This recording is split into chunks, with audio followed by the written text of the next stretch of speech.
Dito ako guys sa Ritz-Carlton. Kasi yung amo ko nag-flight na kanina.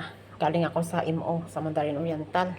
Nandun yung mga gamit ko kasi mga gabi ang flight ko. Yan, pinatakbo na ako dito. Dito natulog kasi yung mga anak nila at yung inahan ng babae, yung mag-asawa. Ayun.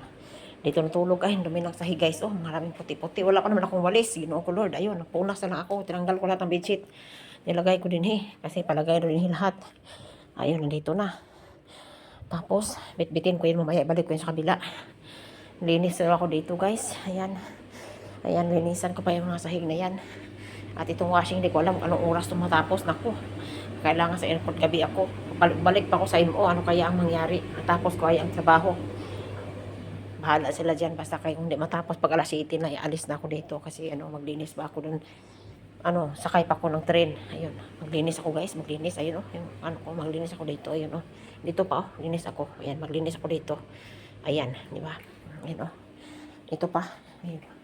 Tingnan mo yung ayun. Ang dumi-dumi ng salamin, Tingnan mo yung salamin. Ayun, ang dumi-dumi. Ay, Diyos ko, Lord. Ang salamin, hugaw ka yung salamin, Ay, napay CR, Ay, napay pagkaluan pa na ako na. Baniyo, bago ko mulakaw. Ay, ako, Lord, ka. Ay, hindi ako live. Katulong hanggang Taiwan, guys. Thailand, guys. Ang sao naman Lahat na lang. Ako ba? Bilisan ko na to guys kasi mag-aalas 4 na yata.